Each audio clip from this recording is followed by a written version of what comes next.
Good afternoon. Like for us, it's afternoon. What about for you in Good Texas? morning. Good. Sana, good It's morning. still it's How good still to see you. still morning for you. I see. Yes. Okay. I Okay. just called your Moazam to have you call back, but I'm glad you joined. So Yes. good to have you. Thank you. Thanks for having me. I'm going to put the agenda. Let's start the program now. Yeah, you start off, and I'm gonna just put the agenda in the chat. Okay. Well, why should you run for public office, and what do you need to know? Of course, Jennifer and Sana are experts in it. They know what they're doing, but it is for those who are new. We're hoping to train people to run for public office. And one of the biggest things we want to do is in, familiarize them with the pluralism, the idea of pluralism, that is inclusivism. Pluralism simply means respecting the otherness of other in politics, religion, society, and workplace. So let me give you the agenda today. We just started the program. In about few minutes, we'll introduce our guests, both our guests, and then they will give a chance to speak for 5 minutes opening statements.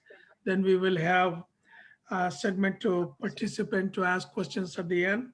So participants, we ask you to send your questions in the chat so they can answer those questions. Uh, if you're passionate if you're passionate about seeing an America that values human rights and safeguards everyone's way of life, this is critical. Our friends on the right are very concerned about safeguarding one's way of life, and we will promote that to safeguard one's life. Then now is the right time to make that happen. Depending on your level of interest, you have the option to choose from several options running for state, federal, city, and county governments. So, what does it take on your part? We will bring monthly guests who have taken the courageous steps to become public officials, such as state delegates, congressmen, or senators, county supervisors, or mayors or council persons in the city councils, which Sana is doing now, who are great, inspiring model to learn from. They will share their stories, tips, and resources on reaching out to communities and fundraising. And what can we do for you? We can do a lot of things. We'll provide you the test as we go forward in a few months. The test will determine your political leaning, your political orientation, whether you're a Republican or Democrat. We are apolitical, and we coach people to learn about pluralism, respecting the otherness of the other. And it is up to you to choose which political orientation you will be. So, with that, I just want to introduce two organizations that are hosting this event. The Center for Pluralism. It's a nonprofit, nonpartisan organization committed to building a cohesive America where every American should feel secure about his or her ethnicity, faith, race, or whatever uniqueness he or she has. The best thing you will learn over the time is to become a pluralist, that is, inclusive person who values human life. If when you run for the public office, it is important that you include every American into your speech and talk. You're not excluding anyone out there. By including, everybody feels good about who they are, and they will start supporting you once they feel you include them in your talk and your speeches. Now, Alia will share details on Virginia Muslim Political Action Committee. Alia? Thank you, Mike. And before I do that, let me begin by a reminder of event objective. We have a few other people who have joined us. Kerr, welcome. I saw you joined. And then the objective of our event today is to encourage, motivate, and empower the working class progressives to run for public office. We have an exciting program planned for you today. And I've already shared today's agenda, and Mike also spoke about it. It's in the chat. Maybe for those who just joined, I'm going to put it in the chat again. so they can take a look and they know what to expect. So we have two wonderful guests today. We have Jennifer Adele. She's candidate for Virginia's 34th House District, which is located in Fairfax and Loudoun counties. It includes like McLean, Vienna, Wolf Trap, and Great Falls, and Eastern Loudoun. And then we also have Sana Syed with us. She is a candidate for Dallas City Council. It's a big Before I city. formally introduce them, just a little about myself and the host organization. So my name is Alia Khan, and I'm your co-host for today's workshop, along with Dr. Mike Goose. I'm a resident of Virginia for over 35 years and a co-founder and board member of Virginia Muslim Political Action Committee, which is also a co-host organization. It was registered as a nonpartisan political action committee of Muslim Americans living in Virginia. It was formed in May of 2005 as a coalition of several pre-existing active Virginia county level PACs, and we became like a state level PAC. VMPAC was founded with the goal to raise awareness of various issues, educate the public about the political process, and provide opportunities to stay engaged. By profession, I am a certified practitioner in the areas of process, project, and change management. By passion, I am a social and political activist, and I advocate for policies that center around human rights, equity, and justice for all. So I was kind of like naturally drawn to Bernie's platform and served as Bernie's delegate both in 2016 and 2020 POTUS primaries. But the most favorite part, like really of my activism, is to organize for progressive organizations and progressive candidates to help expand their community connections and mobilize support for them at the grassroots level. So currently I'm part of an existing and very exciting initiative called Virginia Political Cooperative, and organizing for Virginia's 2021 elections to help progressive candidates like Lee Carter, Sam Rasool, Ibrahim Samira, and those from Virginia will know who I'm talking about, Karishma Mehta, and of course, Jennifer Adele, to name just a few, because they happen to be in the list of my most favorite candidates. I would like to share some more details about this exciting opportunity, but we have to move on. So what I'm going to do is I'll share a document in the chat that you guys can open up and read up later. So I'll do that in a minute, okay? Let's introduce Jennifer. Yes, I'm going to do that. I just want to put that thing in the chat, and then I will do that. So when you get a chance, like you just open this document, so you have it open, and then you can look at it later. So just a little bit of housekeeping, before I introduce Jennifer. Please feel free to write your questions for either Sana or Jennifer anytime you like in the chat. Okay, and when the question and answer segment is live, we can ask those questions to them, or you can write the word stack, S-T-A-C-K, in the chat, and that means that, hey, I want to ask my own question live, and then we will unmute you, and you can ask that question. So with that, I have the pleasure of introducing our first guest. That's Jennifer Adele. She is a small business owner. She's a political activist. She's a breast cancer survivor, a wife, a proud mother of 2 teenagers in Fairfax County Public Schools. Education-wise, she holds a bachelor's in political science from the University of California and an MBA from Georgetown University. Political experience-wise, she is the past chair of the Drainsville District Democratic Committee, where she spearheaded the modernization of fundraising and communication.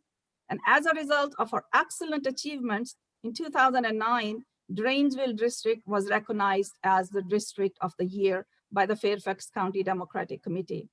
A fun fact about Jennifer is that she served as Ibrahim Samira's campaign manager during his initial run, which was highly successful because Ibrahim is now my state delegate.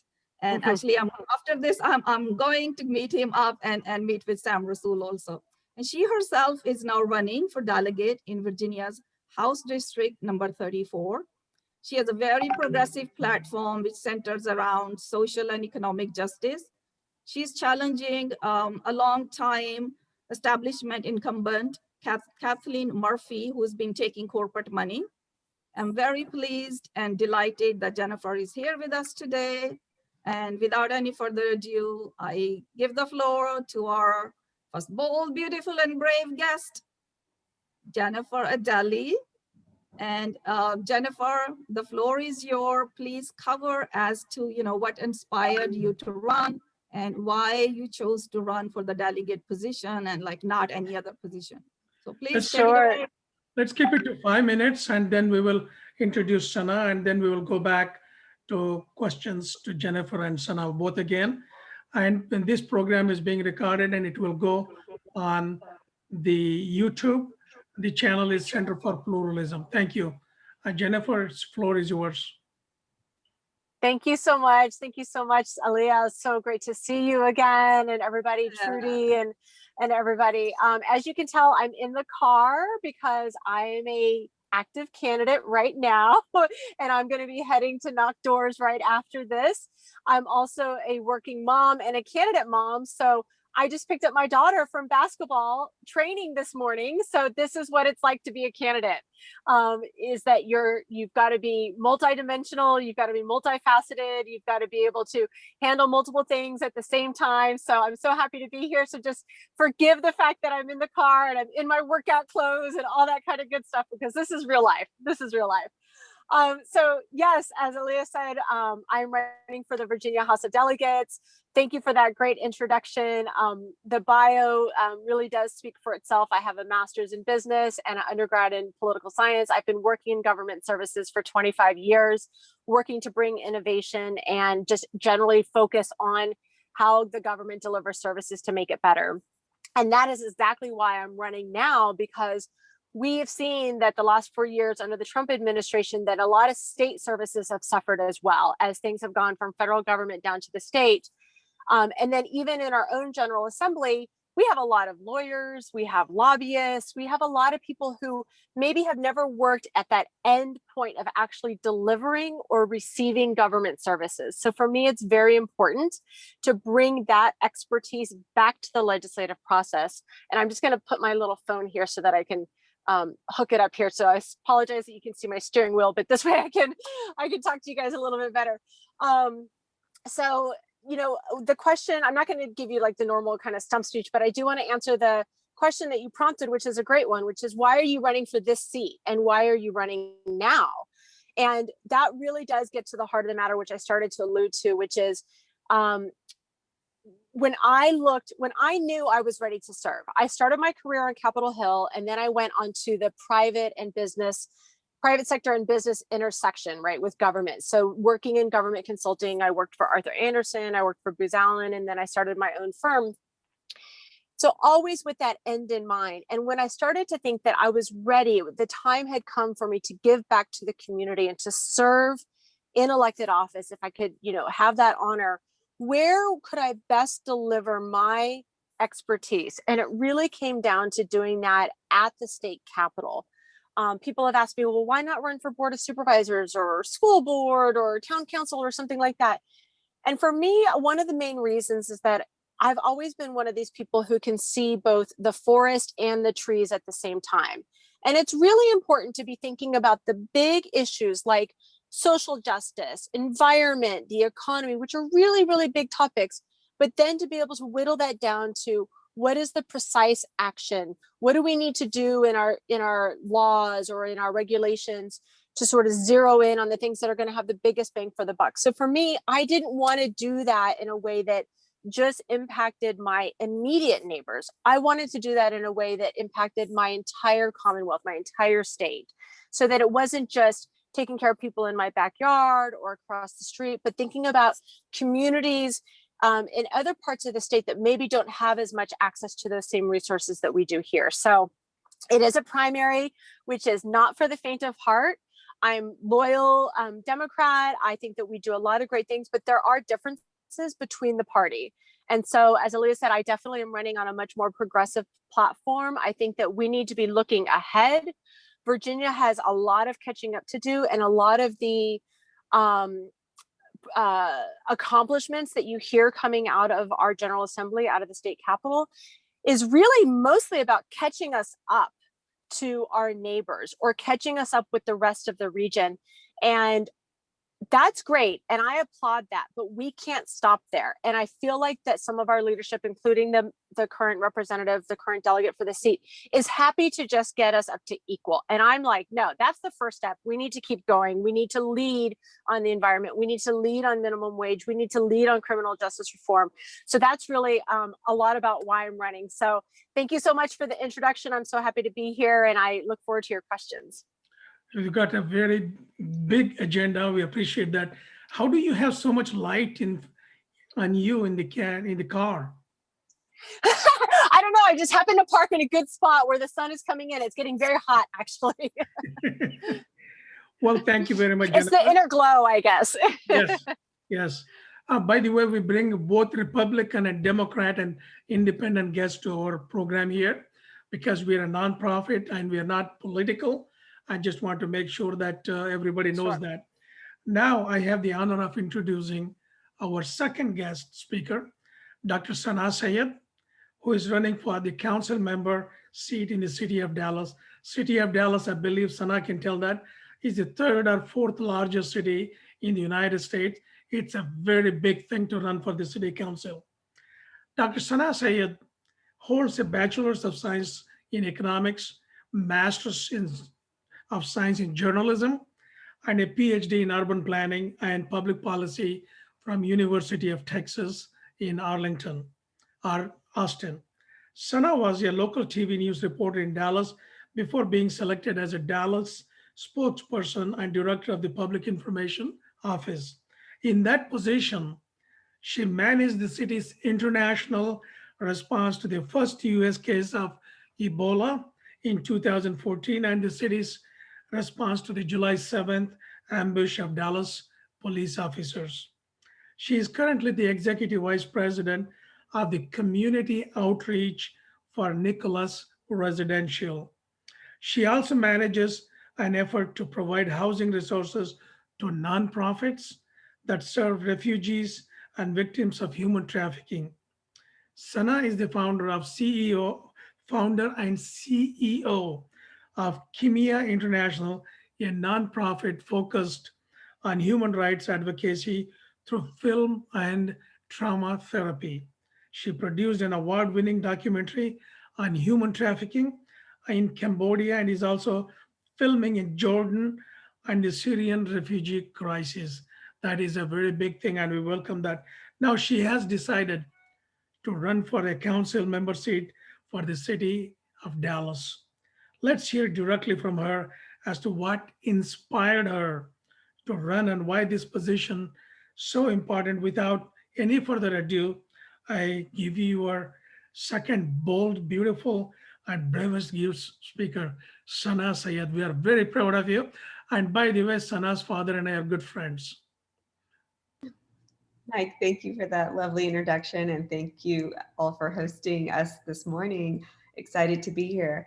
You know, local government is the first touch point for politics, and it's the closest touch point to actually getting something done and reaching someone about what's happening on our streets, in our homes, with public safety, police and fire, with sanitation, with the vaccine rollout.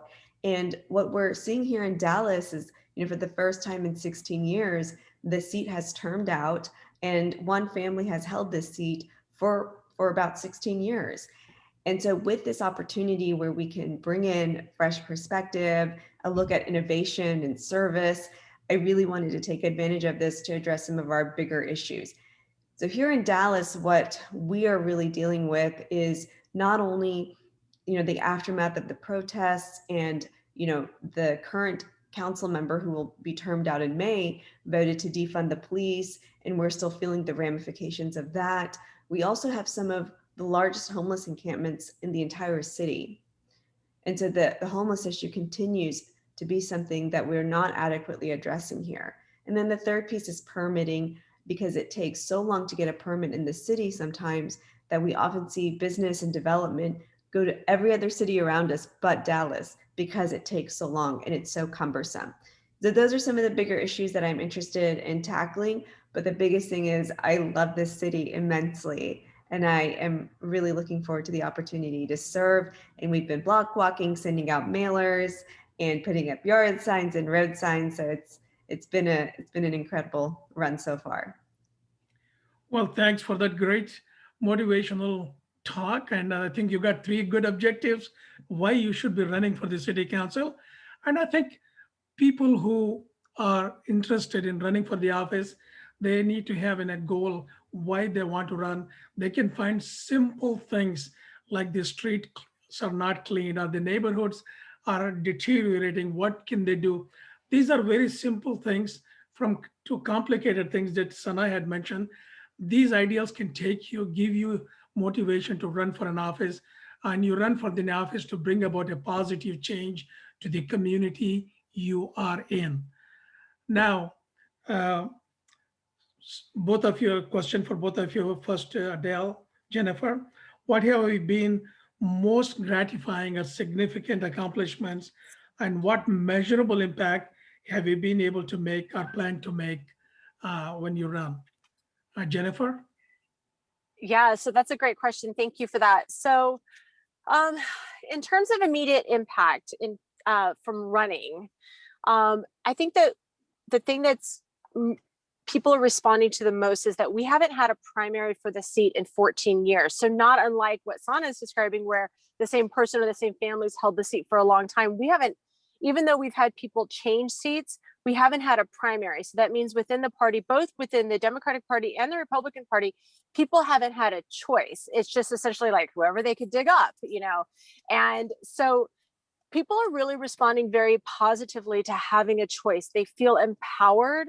They feel like they have a voice. And as we've seen, the two parties, the two primary parties, I should say, are really pretty far on either side of the agendas. Right now, people are wanting to have a choice closer to home within their own belief system. So that would be, in terms of impact in a campaign, I think that's the thing that people are responding to the most. They just feel really heard. They feel really seen. I feel like there was a second part of your question and now I forgot what it was. The second part is the measurable impact that you have achieved, and what impact do you aim to have? Yeah. So the thing that I'm most immediately focused on is what are we going to do in the post-COVID economy, in the post-COVID world?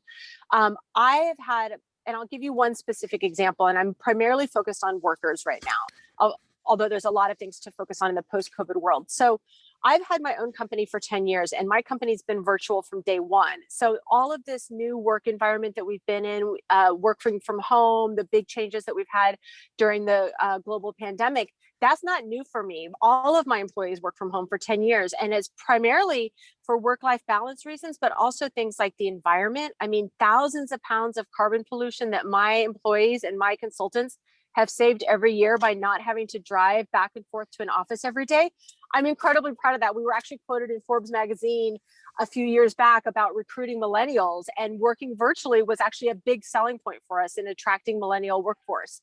So, I bring that up because in the post-COVID world, we see studies that are showing in the DC region alone, and I'm sure there's probably seeing things like this in Dallas as well, at minimum 20% of the workforce are not likely to go back to a 9-to-5 commute to the job every day, 5 days a week work environment. They're expected to go either part-time or full-time virtual, even after the pandemic is over. Companies have made big investments and people have made big shifts in terms of how they work. Now, that is a positive thing. If we get 20% of cars off the road almost overnight, think about the positive impacts on our environment, the positive impacts on our roads, the maintenance, the wear and tear. But there's also going to be a change, right? So we have had things like revenue forecasts based off a certain number of tax revenue being brought in from fuel taxes, from tolls, from other things like that. So we're going to need to rethink our structure in terms of our revenue base and our spending in this post-COVID world. We cannot be caught by surprise. And I'll give you the specific example when it comes to workers, and then I'll stop talking. We know that if you are a corporation and you have things like rent and utilities, and you have to pay for the coffee in the break room, and you have to hire a receptionist, and you have to pay for parking and all those things, you get to write those expenses off on your taxes. If you are a small business, you also get to write off your expenses like I do. But if you are a W-2 employee who has been sent home by your corporate boss to work from home, you do not get to write off those expenses. Your electricity, your toner cartridges, the fact that you're paying for your own coffee at home, and all those things. There are very few places that you can actually write that off unless you're an actual company. However, and I'm talking about your federal taxes, and we can thank Donald Trump for that, actually, because the 2017 tax code said that you can't write that off unless it's 10% of your income. And then you can only start writing it off after 10% of your income. So if you make $100,000, you cannot write off those work from home expenses until it's $10,001. And then the $1 is what you get to write off, which is absolutely crazy. It's absolutely crazy because your corporate boss gets to write those expenses off. So I can't work on the federal level, but I can work on the state level. Virginia does not allow you to write that off on the state level, but 13 states do. So that's one example where a state can have an impact for their workers in the post-COVID world, even while the federal government is perhaps playing catch up and trying to course correct things for the whole country. So that's just one of many, many examples that we're going to see that we need to be thinking about. How do we deal with this post-COVID environment socially, economically, structurally, tax-wise, so on and so forth? Jennifer, you got a great agenda. I think people should respect that because it affects a lot of people who are W-2 employees. And I think it would be a good legislation that you can take on. And we wish you all the best. And now I'm going to Sana. Sana, what have been your most gratifying and significant accomplishments, and what impact it had, and what impact do you plan to have? Sana, actually, before you begin, if I can just add to Mike's question, please. If you could when you respond it in a way like, what should the folks who are looking to run, right, our participants over here, like, what should they be doing also, and what they shouldn't be doing, like things like that might come back and bite them, such as, what happened with Neera Tandon. We will come to that. We'll come to that after right. We are running late, Mike, so we need to start on that. So let's okay. begin. Let's begin on that. Okay. Yeah. I mean, look, when it comes to running for office, I think, from my perspective, bridge builders go much farther than those who are divisive. And so, I take care on social media to not attack people, to not jump on social media bandwagons, because at the end of the day, these things our words hurt people. If we learned anything from the Trump administration, it is that words matter. And so using our words respectfully toward other human beings and toward ourselves is extremely important. So that's my guidance on, being careful if, even if you do not ever plan to run for office, even if you do plan to run for office, what we say matters. And now that we live in the digital age, these things have a shelf life for eternity. And so we've seen young kids who have said very divisive stuff on social media, and that's come back to attack them because they're unable to get a job even. So when we talk about running for office, it really is about basic dignity for everyone who shares this space with us. And as for, speaking within the context of someone who wants to run for office, I really believe that you should have some amount of work, whether it's starting your own business. Public service goes a really long way. What is your record in actually serving people before you decide to run for office? I think that's really important. And so to Mike, for your question, through my nonprofit, we do human rights documentary filmmaking, and we've done a documentary on human trafficking. We're doing one currently on the Syrian refugee crisis. But in the past year, where we shifted gears, we wanted to add a program within our nonprofit that addresses trauma within our community here in Dallas. So you can tell the stories, but then you still aren't able to do anything about that pain. And so that's how we created Fight Club, which is a program under Kimia International. And we actually What club is that? It's Fight Club. Okay. Fight Club. And so United Way, actually, we were accepted into the Social Innovation Accelerator program, which is an incubator program for the United Way. We were able to get the seed money to create this program. We got it off the ground last year, despite having to go through COVID. And what it is, it's a 14-week program where we combine boxing, yoga, and therapy for women who are survivors of trauma. And our metrics for success were, we actually have assessments that the women do before and after the program to look at depression, anxiety, and self-esteem. And we were able to actualize a difference by the end of the program. So for me, what I'm most passionate about is trauma-informed care, but also we are at a point where people need to heal. We're coming out of COVID. We are reeling from mental health issues. For the average person, they have never had an experience with mental health issues in the past. And so between, public safety, with COVID, with the inequities that we currently see and we continue to see, I think the most important thing is healing and innovation and service. Well, thank you so much. I think you addressed the social component of the running for the office, and Jennifer addressed the economic component, and I think this is a good combination to learn. And now my second question would be to Jennifer, and the same question will come to that. How was your support from your family, friends, and how did you get the support? Was there anybody who said, no, you shouldn't run? So that's a great question. And I think the support from my family has been great, considering that my 12-year-old daughter is in the other seat with me now while I'm doing this in the car. But yes, so support from family when you're thinking about running, and that doesn't necessarily have to be, just your household, your extended family, and it could be your chosen family. It could be your friends, your closest friends. It could be your neighbors. It could be members of your community. Support is really vital because there's going to be a lot of juggling. There's going to be days that you think, what in the world have I done? There's going to be times that you need a safe space to just talk and to vent and to know that you're not going to be judged, and that it's not going to be a leak. Like maybe you need to vent, to somebody. That's a safe space. When it came time to decide to run, especially because it was a party primary, very serious decision. It's always a serious decision, but that was an extra layer on top of it. I did two things. One was that, I'm sorry, I'm getting a lot of feedback. Can you guys hear me okay? Yeah. Okay, great. The first one was that I waited to file until I knew that the presidency was safely in the hands of Joe Biden, because I knew for me personally that if that was not the case, that I would be diverting my attention in a different direction and my energy and my talents in a different direction.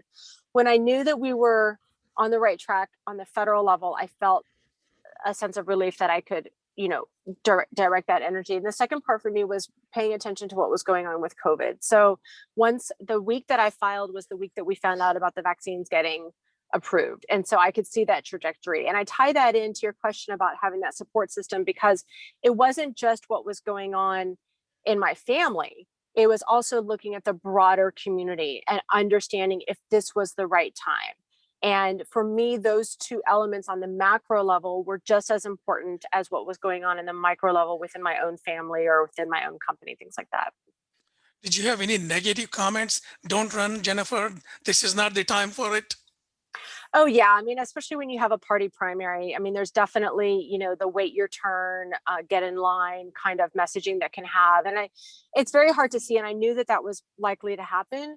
I think from a party perspective, and again, you could be talking about any party, any political party of any strength, that building your bench and building the next generation and encouraging the next generation is really vital. So yeah, there are some people who said you shouldn't run, but I'll tell you, I've had equal number of people say, I am supporting the incumbent because I have a history with her, or, I'm nervous about the seat flipping, but I respect you and I think you're great. And I think you'd be a great delegate, and I will be behind whoever wins. So I'm really proud of our local community to recognize that, yeah, there's always going to be some negativity. There's going to be some people who just aren't comfortable with that. But overall, the net has been more positive than anything, or at least it's been professionally neutral, if that makes sense. Sure. When it Mhm. clicked in your mind that you should run, what did you tell your family members? So we had been talking about it for a while, and I will mention that in terms of running for office, I would caution anybody to make that a spur of the moment decision. Um, for me, I had been looking at this specific seat for a couple of years, including talking to my family multiple times. It was often our kitchen table conversation. I was doing all my activism, I was doing all my community work anyway. So they knew how passionate I was about this. The moment that we told the kids, well, first of all, my husband was the one who basically said, you need to make a decision. You're doing this or you're not. So I give him so much credit that he was really the one that helped me just like rip the band-aid off and make that final call. And that was really important to me, that to have that support from him. But then when we told the kids, I think they were sort of like, okay, like, yeah, we've been expecting this. So they've been behind me the whole way. And it's really just been a matter of time, really, for my immediate family. Thank you, Jennifer. I think you shared the very personal information that will help the new people who want to run. It will give them an idea what they can do. Now I'm turning to Dr. Sana Syed. Oh. What did So, Mike, there's a question. If Sana can please address that, because I have to leave early too. So allow me to please ask that question. Sam Madden has sent this question, which is, Sana, if you would please expand on defunding the police, because crime is way up in Dallas and the Dallas police force has been understaffed for years. So Sure. how do you manage to do that? Sure. Thank you. I think Sana can address first what inspired her and what did she tell her family if she had some negative comments, and then address this question. Okay, go ahead, Sana. Floor's yours. Thank you. Well, I mean, I agree with Jennifer. This is something that I was also looking at for probably about 5 to 6 years, because we knew that this seat was going to term out in 2021, and that was something I was interested in pursuing. For me, it was a lot about timing. It almost didn't work out because, buying a new home, renovating, getting a new puppy, there were a lot of things happening at one time. So when it comes to running, I think you know what you want to do, and letting everyone in your life know and getting their perspectives and input is also important, but ultimately the decision is yours. When it comes to the defunding the police thing, this is something that it will probably be a little bit of a different perspective for me, because just back in 2016 we had July 7th here in Dallas, where 5 officers were killed during a protest. And that was what I call my summer of death. It was 5 funerals within 3 weeks. And I still remember being in Thanksgiving Square, holding hands with complete strangers in the summer heat for this time of prayer. And there were thousands of people there, thousands of strangers there to say, we've got your back. And driving to every funeral, seeing people of all races pulling over and holding flags and just saying thank you for your service.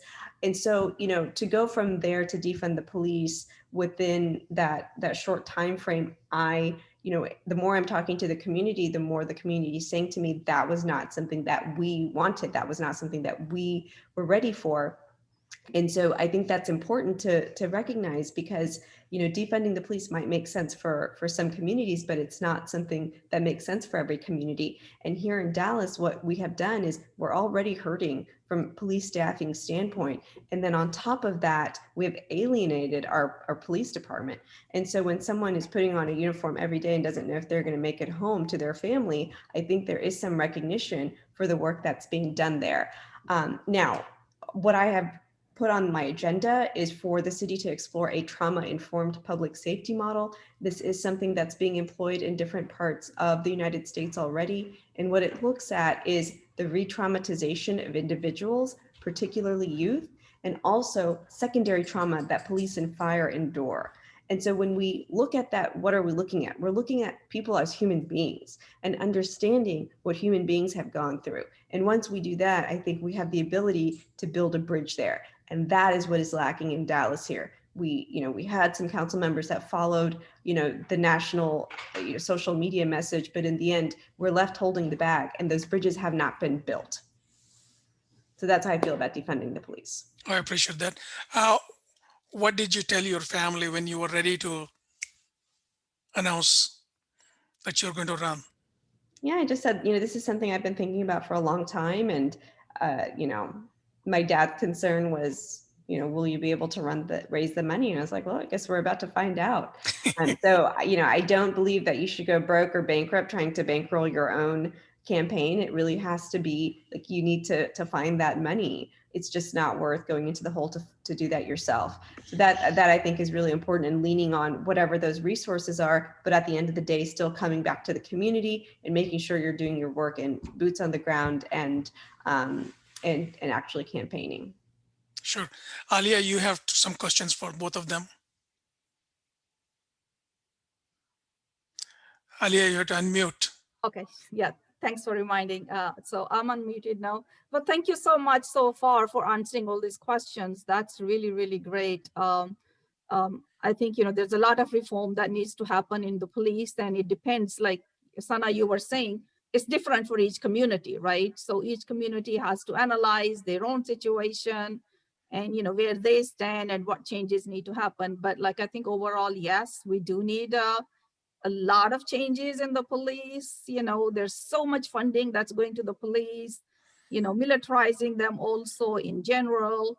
And, we need more money kind of like redirected to social services and to the communities that can really help them like prevent those issues in the first place that, that happen, that, why they call the police. So my question anyway to both of you is, what is like one leadership lesson that you have learned that you wished someone had shared with you kind of like earlier in your journey? It's a good question. Jennifer? I'll take that one on. Leadership that you wish you had known earlier. So one of the things that I learned over time is that I often found that, let's say I'm sitting around in a boardroom, or I'm sitting around in a meeting. I discovered that people would look at me and ask me questions, or that I would tend to be the one raising my hand, and I would become a de facto leader in a lot of groups that I was in. And that was just how I normally functioned. But I didn't realize that that was unique. It took me a little while, even as a grown woman in my late 40s, that is that leadership attribute that is really important to run and to be an elected official. So for me, I wish I had, looking back, that I had embraced that and recognized that within myself, that was a unique skill set, instead feeling like, maybe it's a little bit of a woman thing, and I hate to use like sweeping generalizations, but there's the difference. Sometimes women can be perceived as mean versus strong, or aggressive versus confident. And I think that if I had made that mental flip earlier in my career, that my natural leadership skills was a positive thing, and not necessarily like, oh, there she goes again asking questions, that I would have propelled myself a little bit earlier. There's the thing that you might be familiar with, imposter syndrome, where you think that you're not qualified to do something, or you're not ready for it. And I do think that even when it came to running for office, you have a little bit of that feeling. So one of the things I would say to people who are considering running for office is that you don't have to have, there's no one formula. There's no one list of skill sets. It's not like a job where it's, minimum 4 years experience, bachelor's degree, Microsoft certification, like very specific. You can craft your own resume for your community and for that seat. And so Jennifer, you're kind of like breaking off.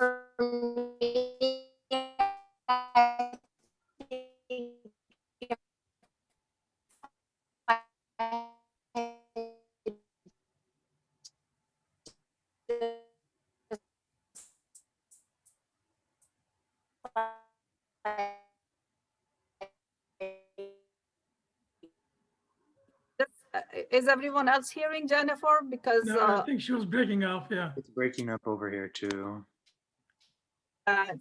Jennifer, can you hear us? You were kind of breaking off, so I think let's go to Sana on this. Jennifer, we'll go to Sana right now. Okay. Maybe done this 10 years ago instead. I don't know. Sana, I think let's move to you. Okay. She's Yeah. having some technical difficulties there, obviously. Yeah. Mine is honestly from kind of earlier on in my professional career where at some point, I had the former city manager for Dallas. He sat me down one day and we were going over some political issues in the city. And he just said, not everything is about you. And it's something that I really wish someone had said to me earlier, because he really kind of drilled it home. Because whenever things would happen and I'd take it super personally, he'd say, not everything's about you. And it was true. Because sometimes when I'd actually sit down and evaluate and look back at it, it really wasn't. And so I think that's something important to remember, is just to not take everything personally, because you don't know sometimes all that's involved with the situation that's happening or with something that someone said. Sana, you would be the youngest person in this Dallas City Council? I'm actually the oldest. Wait You a can minute. believe that. We have a lot of 20-something-year-olds running in this race. Wow, that's Yeah. good news. Yeah. What district are you running from, Dallas? It's Dallas City Council District 2, so it's a very gerrymandered, skinny district that runs through the center across. So it's parts of East Dallas, Design District, Oaklawn, Downtown, Farmers Market, the Cedars, and Love Field. Oak Cliff? No. No, Oak Cliff. Okay. Well, you got a good area, good support. It's a very diverse community in that particular belt. It is. Thanks. Alia, you got another question? And Alia has to leave at 1 o'clock. She's attending the Lieutenant Governor Sam Rasool's opening. And but we will carry for a few more minutes after that. So, yeah, thanks, Mike, and thanks, Sana. I think what you shared is it's really great. Yes, sometimes it's the smallest of the things, and it just doesn't occur to us, right? Our minds are just so occupied with millions of things that we just kind of like overlook just very tiny small thing. And it's really great that family and friends approach you, with a good heart, of course, and give you some constructive criticism. And that can help you really go a long way in your life. So absolutely, I think like someone saying, hey, it's not always about you, I think that was, yes, especially when you're running for public office, that was a very great lesson. And mashallah, like you've done so many things which are not for you anyway. Like I'm so happy. Like I'm so honestly so pleased to have this opportunity today to meet with you. And I hope we will continue staying in touch also.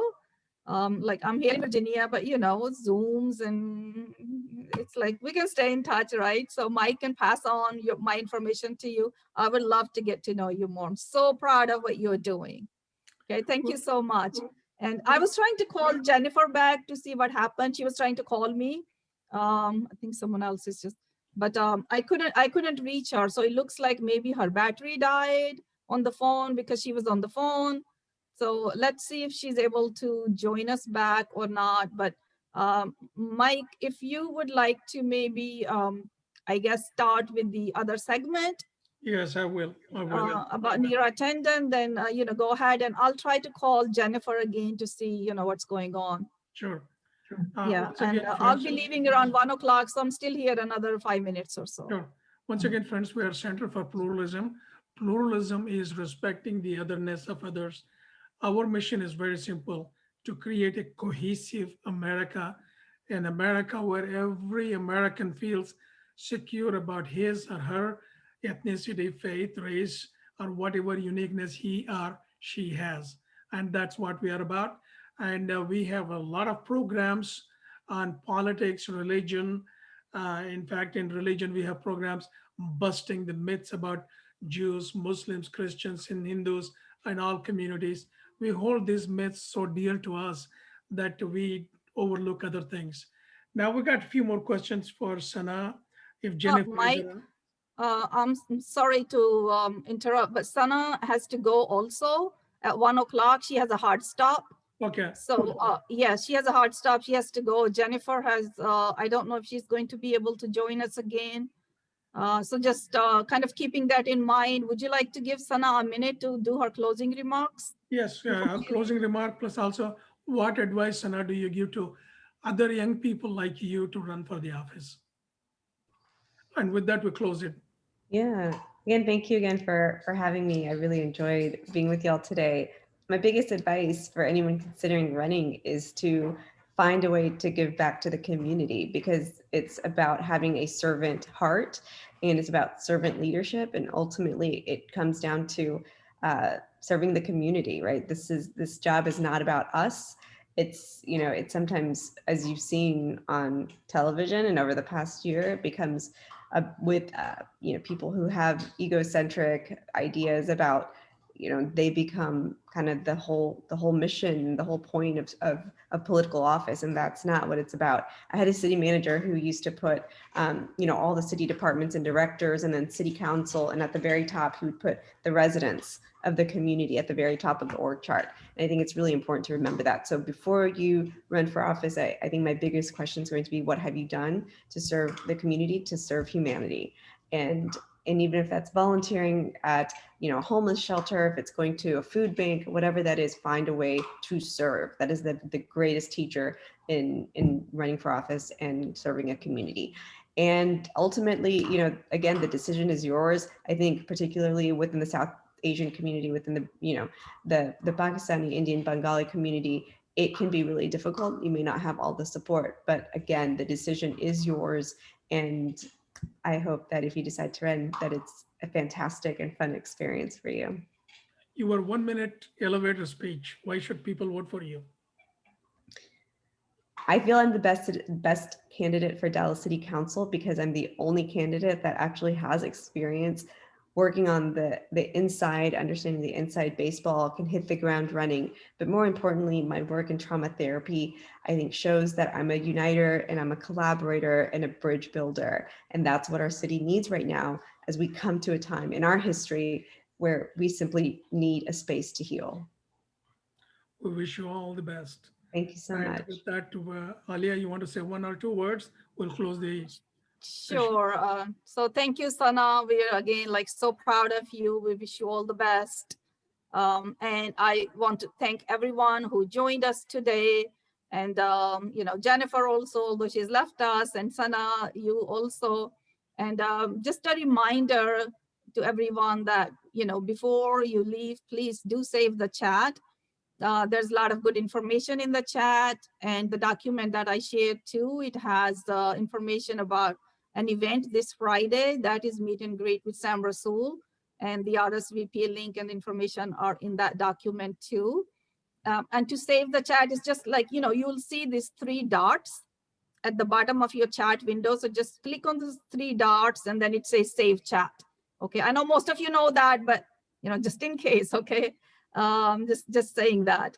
And then again, many, many thanks, to all for participating, and hopefully everyone gained better understanding of what it takes and, to run and why you should run for public office. Which if summarized, what the guest speakers shared with us today comes down to really like, serving the community, very strong desire to serve, ability to work hard, and a lot of love for the people and respect for the truth. Great. So hope that, you're empowered and inspired to run for public office. Ankur, I encourage you, please, I'm behind you 1000%. Ankur, please, please run. I've been like begging you, come on. Okay, you got to do it. One day, I will.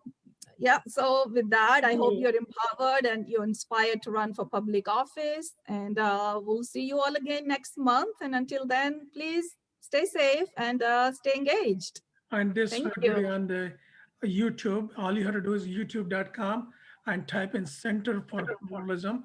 You'll find the video, and I will be sending the links to all our friends. Thank you very much. And Sana, Thank thank you you very all. much again, and wish you all the best. Okay, bye. All friends, take care.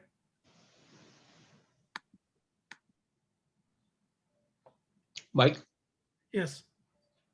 Oh, I just want to say I'm sorry I came in late. I've totally forgot about the time change. Yes, no problem with that. Trudy, you are there. Your comments, any comments you want to share? I know we are going to have you next time. No comments right now. It's a really great session. I enjoyed listening to the guest speakers. And you're running for office. Which office are you running today? Delegates, House District 61. Okay. Friends, delegate, that means in Virginia, we call it delegates. In Maryland, in Texas, we call it state representative or state senator. Thank you, Trudy, for sharing that. Sam, any other question you have? We can close it now. I don't have a question, just a couple of comments.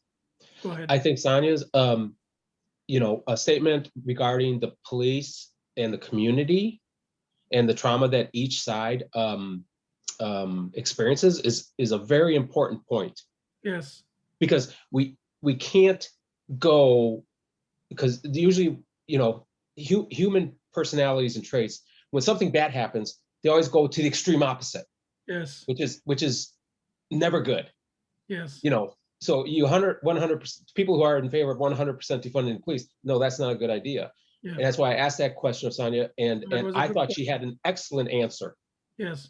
Excellent answer. Conclusion, and her last remarks were excellent, and I think that appeals to the general public. I hope she wins, and we do want to support her.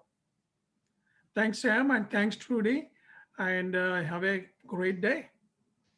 Take care. Thank you. You have a good day. You too.